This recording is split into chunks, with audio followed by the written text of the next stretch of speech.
Yes, this video you're about to watch now is very inspirational. It's exactly what is happening up to today. The Western world, they don't want to give up Africa easily, but it's left for us Africans to fight together, fight consistently in order to get our freedom because we are not free. The worst thing is that they keep repeating it all the time. You can see how they are listening, but do they have change? No. Do you blame them? No. You blame the Africans themselves who have repeatedly refused to listen to themselves, to organize themselves. These people have been like this. Europe had been like this before when they were fighting over Africa until Van Bismarck called all of them on a meeting and advised them that the best thing is to divide Africa. Each country take one and control. And those who doesn't have, those who have will be given to helping those who doesn't have. And it worked for them. Do you see that working in Africa? Do you see a president rising up, standing on his feet like Gaddafi wanted to do? They will use other African leaders to kill the person through a military coup or through whatever means. Can you see that? We still have a long way to go, but I hope they are listening. This coup in the sub-Saharan West African region going on now in Mali, Burkina Faso, and the latest one, Guinea, and the latest one, Niger, is bringing out this kind of videos. It's exposing a lot of things. So the young generations must learn from this. Every day, people are dying trying to cross the Mediterranean. A lot of people. This ocean is washing off bodies every day, and fishermen are picking dead bodies every day of Africans.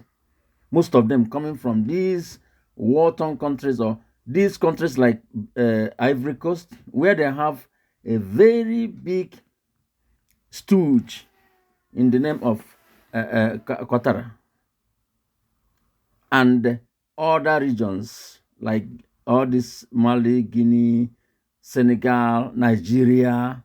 You see, all these people are dying every day. Why are they running away? Why would they prefer to take a big risk, a deadly risk, instead of staying in their own country? Because there's nothing to do. When you finish school, you don't have a job, no good health care, no social amenity, no money. Why Africa is rich continent? Why is this keep on repeating itself? I don't understand. Do you blame the West? To some extent, you don't blame them. Because if you say no to their tricky nature, I don't think they will force you if we are all together and say, no one is allowed to work with these people when it comes to evil against their own people. If they come to you and no matter what they offer you, you say no. If they kill you, the next person will say no. If they kill that person, the next person will say no. If they kill that one, and the next will say no. Continue like that until they get tired. One day they will get tired of killing because they will never. One thing that keeps me puzzled, despite having studied finance and economics at the world's best universities, the following question remains unanswered. Why is it that 5,000 units of our currency is worth 1 unit of your currency, where we are the ones with the actual gold reserves? It's quite evident that the aid is in fact not coming from the West to Africa, but from Africa to the Western world. The Western world depends on Africa in every possible way, since alternative resources are scarce out here. So how does the West ensure that the free aid keeps coming? by systematically destabilizing the wealthiest African nations and their systems, and all that backed by huge PR campaigns, leaving the entire world under the impression that Africa is poor and dying and merely surviving on the mercy of the West. Well done, Oxfam, UNICEF, Red Cross, Life Aid, and all the other organizations that continuously run multi-million-dollar advertisement campaigns depicting charity porn to sustain that image of Africa globally. Ad campaigns paid for by innocent people under the impression to help with their donations. While one hand gives under the flashing lights of cameras, the other takes in the shadows. We all know the dollar is worthless, while the euro is merely charged with German intellect and technology, and maybe some Italian pasta. How can one expect donations from nations that have so little?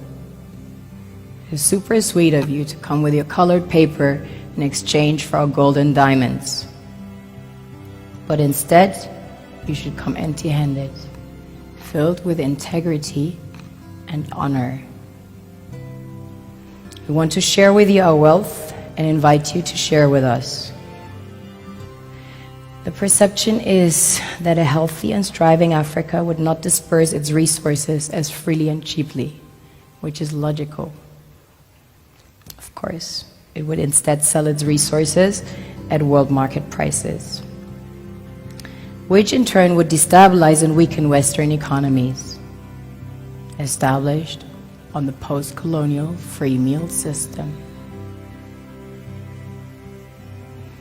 Last year, the IMF reports that 6 out of 10 of the world's fastest growing economies are in Africa, measured by their GDP growth. The French Treasury, for example, is receiving about $500 billion year in, year out, foreign exchange reserves from African countries based on colonial debt they forced them to pay. Former French President Jacques Chirac stated in an interview recently that we have to be honest and acknowledge that a big part of the money in our banks comes precisely from the exploitation of the African continent.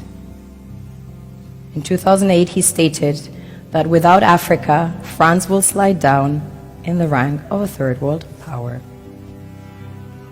This is what happens in the human world, the world we have created. Have you ever wondered how things work in nature? One would assume that in evolution the fittest survives. However, in nature, any species that is overhunting, overexploiting the resources they depend on as nourishment, natural selection would sooner or later take the predator out, because it offsets the balance.